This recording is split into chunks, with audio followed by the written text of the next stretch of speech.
আসসালামু আলাইকুম রহমাতুল্লাহি ওবারাকাতুহু। প্রিয় শিক্ষার্থী বন্ধুরা, আশা করি তোমরা ভালো আছো। তোমাদের জন্য অত্যন্ত গুরুত্বপূর্ণ একটি ক্লাস প্রস্তুত করেছি, সেটি হলো অ্যাপ্রোপ্রিয়েট প্রিপোজিশন পার্ট 2। আমি তোমাদের জন্য এই ক্লাসটি অত্যন্ত সুন্দরভাবে উপস্থাপন করেছি। সম্পূর্ণ ক্লাসটি মনোযোগ সহকারে দেখবে, আশা করি তোমরা বেশ উপকৃত হবে। চলো আমরা শুরু করি।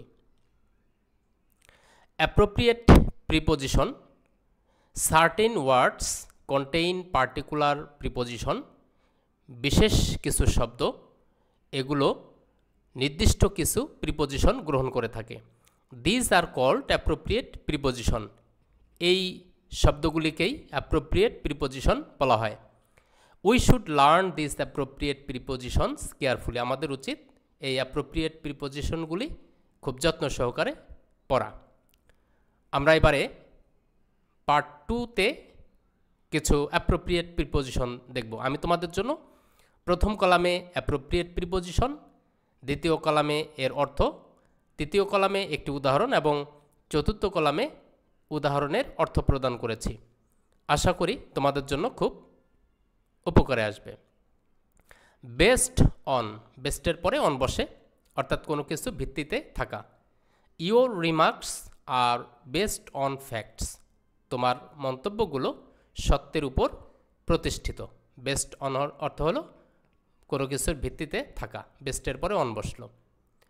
তারপরে বেক, ব্র্যাকেটে হলো ওয়ান, কোনো ব্যক্তি বা পার্সন হবে। তারপর ফর, কোনো কিছুর জন্য, থিং, কোনো জিনিসের জন্য কারো কাছে প্রার্থনা করা। যেমন হি বেকড মি, সে আমার নিকট প্রার্থনা করলো, পাস্ট ইনডিফিনিট টেন্সে ব্যবহার করা হলো।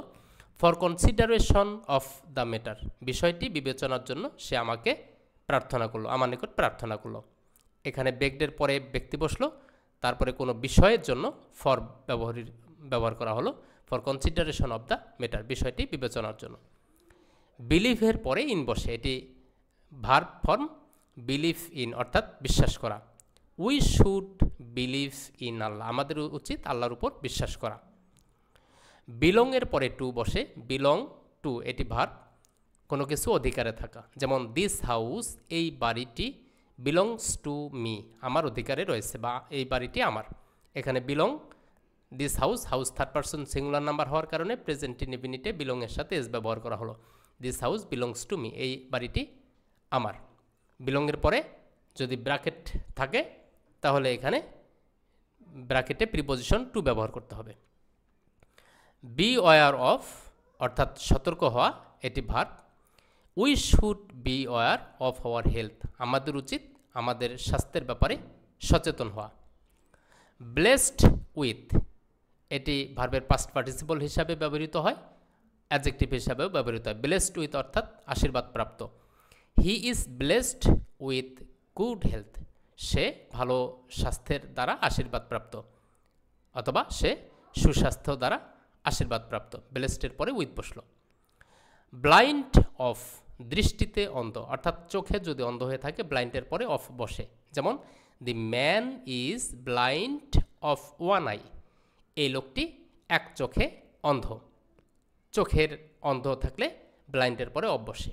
কিন্তু ব্লাইন্ডের পরে টু বসে যদি কোনো দোষের প্রতি অন্ধ, চোখ রয়েছে কিন্তু দোষের প্রতি সে অন্ধ, এটা বোঝালে ব্লাইন্ডের পরে টু বসে। যেমন he is blind to his fault, সে তার দোষের প্রতি অন্ধ, দোষ না দেখেও না দেখে আর কি, এইভাবে ব্লাইন্ডের পরে টু ব্যবহৃত হলো।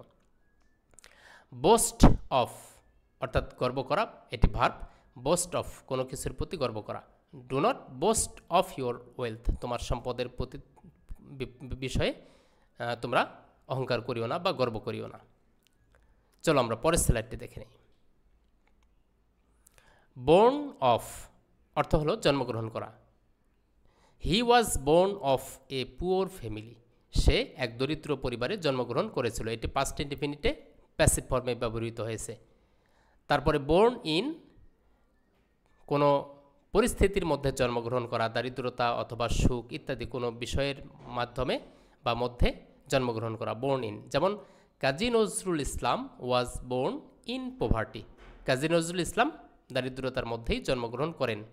যদি পরিবারে হতো বোর্ন অফ পরিবারের ক্ষেত্রে বা পিতামাতার ক্ষেত্রে অফ বসে, আর দারিদ্রতা, সুখ, শান্তি ইত্যাদির ক্ষেত্রে ইন ব্যবহৃত হয় বর্ণের পরে। বাউন্ড ফর অর্থাৎ কোনো কিছুর দিকে যাত্রা করা বা যাত্রা শুরু করা, bound for. The ship is bound for India, এই জাহাজটি ইন্ডিয়ার দিকে যাত্রা শুরু করে। বার্স্ট ইন্টু, বার্স্টের পরে ইন্টু হলে ভেঙে পড়া হয়, কান্নায় ভেঙে পড়ার ক্ষেত্রে বার্স্টের পরে ইন্টু বসে। যেমন শি বার্স্ট ইন্টু টিয়ার্স, সে কান্নায় ভেঙে পড়েছিল অ্যাট হার হাজব্যান্ডস ডেথ, তার হাজব্যান্ডের মৃত্যুতে। বার্স্টের পরে ইন্টু, এটি পাস্ট ইনডিফিনিটে ব্যবহার করা হয়েছে।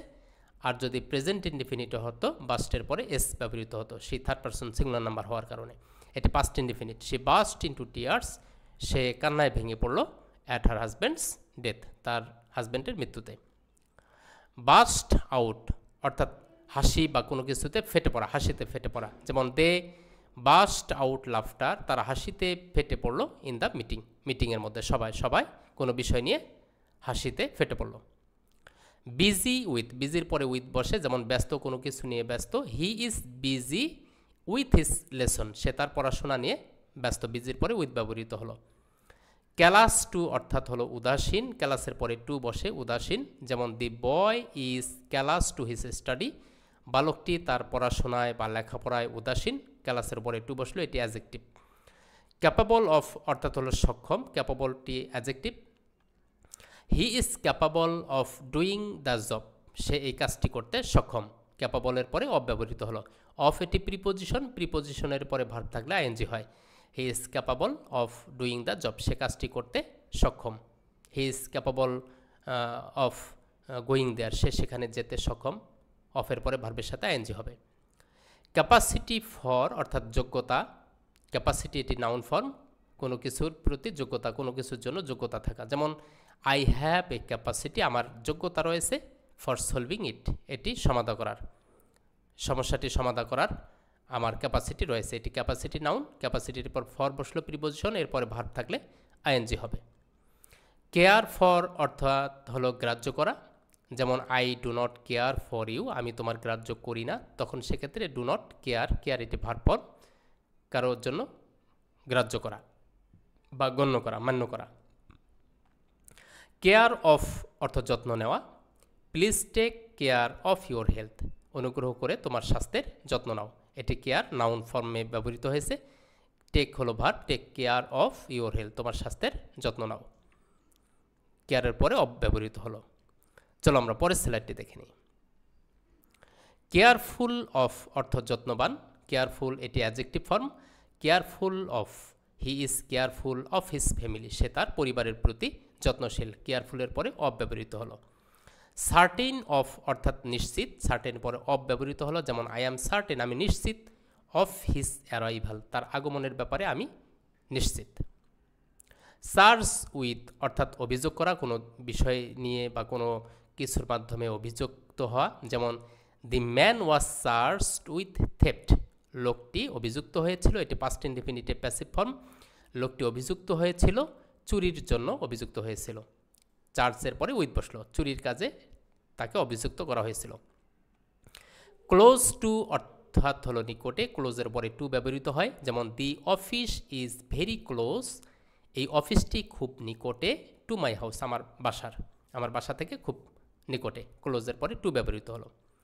ক্লু টু অর্থাৎ সূত্র বা কোনো ইঙ্গিত। যেমন we have not yet goat, আমরা এখনও পাইনি, দ্য ক্লু, সেই সূত্রটি পাইনি, টু দ্য মিস্টারি, অর্থাৎ রহস্যের যে ক্লু, রহস্যের যে সূত্রটি রয়েছে বা রহস্যের যে বিষয়টি রয়েছে সেটি আমরা এখনও, অন্তর্নিহিত বিষয়টি আমরা এখনও খুঁজে পাইনি, এটি ক্লু টু, এটি নাউন ফর্মে ব্যবহৃত হলো। কাম অফ অর্থাৎ হলো জন্মগ্রহণ করা। যেমন হি কেম অফ এ পুয়ার ফ্যামিলি, সে এক দরিদ্র পরিবারে জন্মগ্রহণ করেছিল। কামের পাস্ট কেম, পাস্ট ইনডিফিনিটিভ ব্যবহৃত হলো, কামের পরে অফ, জন্মগ্রহণ করা। কমেন্টস অন অর্থ শুরু করা, কমেন্টসের পরে অন, শুরু করা। যেমন আওয়ার এক্সামিনেশন উইল কমেন্স, আমাদের পরীক্ষা শুরু হবে অন নেক্সট সানডে, আসন্ন রবিবারে, তাহলে কমেন্টসের পরে অন ব্যবহৃত হলো। কমেন্ট অন কোনো কিছুর উপর মন্তব্য করা, কমেন্ট অন এটি ভার্ব ফর্ম।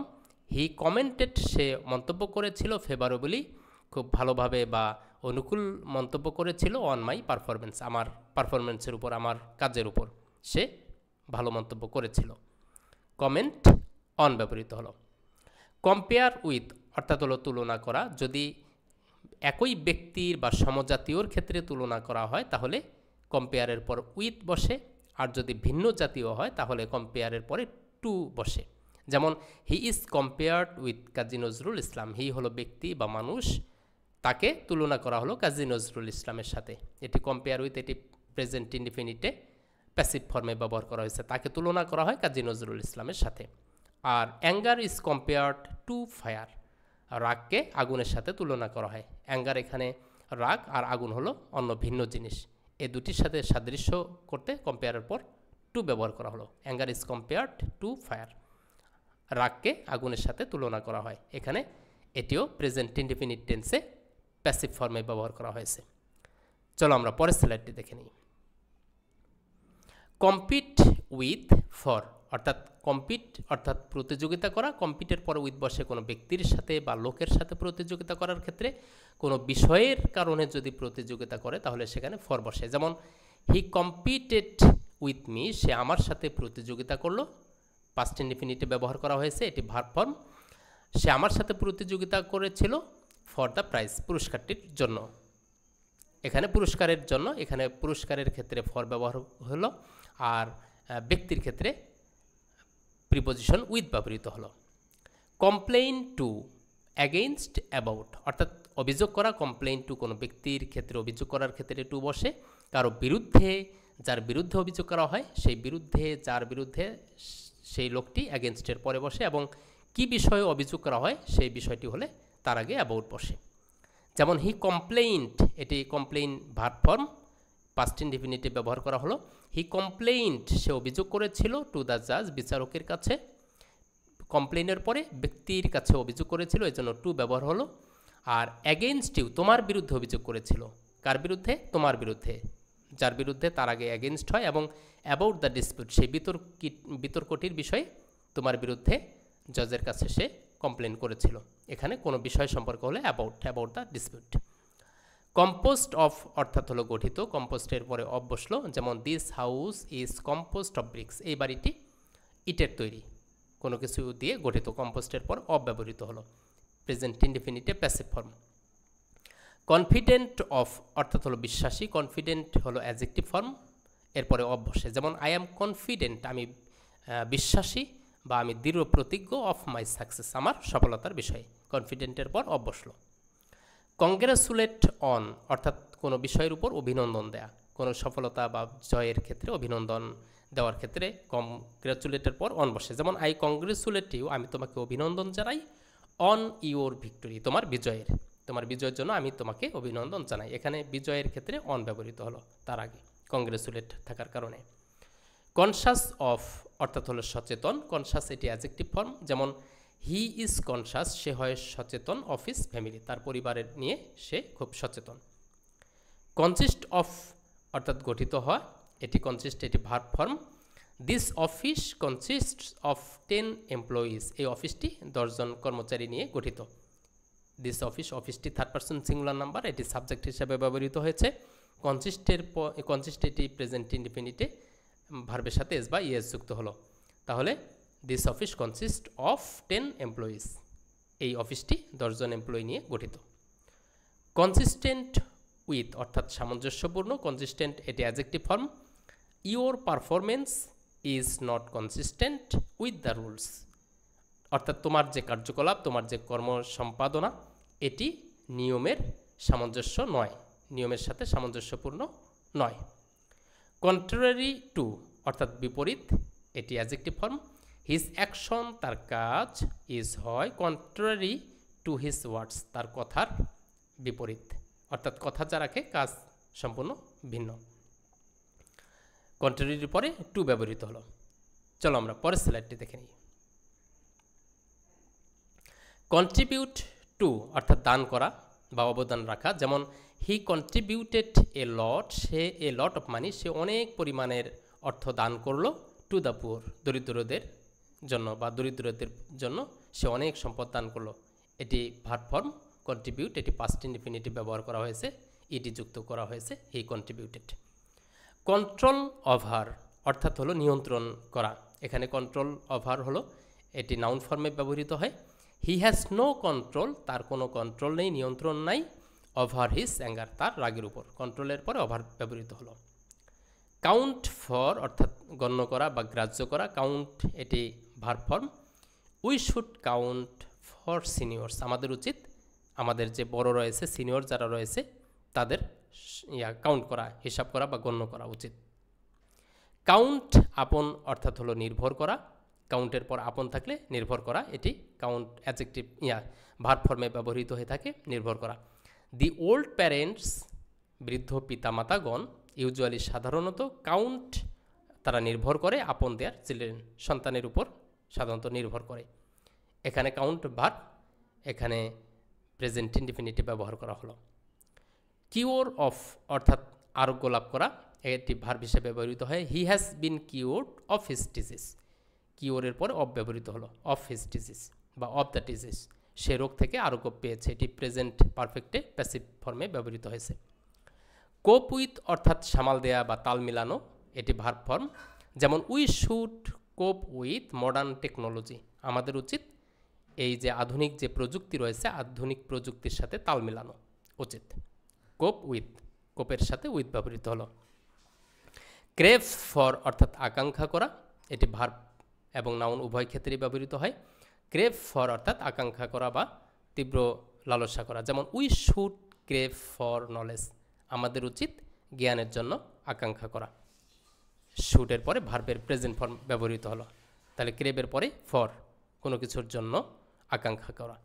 এ ছিল আমাদের আজকের এই পর্যন্ত ক্লাস। সকলকে ধন্যবাদ। আল্লাহ হাফেজ।